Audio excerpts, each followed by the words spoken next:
නිකන් නෙමෙයි සංජය අපේ තවල් විශේෂයෙන් නොයිතරේ නිකන් නෙමෙයි මර කෙහෙලියගේ දෙක කෙහෙලියගේ කාලෙත් මලේ මරුවේ බාලබේජ්ජන සීල ප්‍රසංකරණ ක්‍රියාවලිය තියෙද්දි බාලබේජ් ඉඳලා ඒ තරුණියක් නලින්නලා මරුවේ බාලබේජ් දීලා තරුණියක් අපි නලින්න දාන්න චෝදනක ඔහුගේ ආණ්ඩුවට ගෙනාවේ කොයි කාලේ ප්‍රසම්පාදනය වුණත් ගෙනාවේ ඔහුගේ කාලේ දැන් හරිනේ ඔතන පේනව නේද මේ නිකන් නෙමෙයි මේ වෙන්නේ දරුවන්ගේ මනස කන අතරේ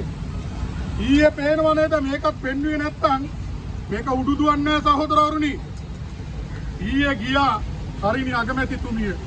කාව හම් වෙන්නද දන්ත දාසුන් වහන්සේ සුරකින මල්ලොප්පු අස්කිරි මහානායකයන් අමරන් ගිහිල්ලා එතනදී අත්ත කියුණා වැල්ලි මල්ලෙන් එළියට පැන්න මොකද්ද මේක කියන්නේ හොඳට බලන්න සමරිසි වෙබ් පදවියේ නම සඳහන් වුණාට ඒකට යන්න කියලා කොහෙවත් කියලා නැහැ හරිනිගේ අලුත්ම තර්කේ යන්නේ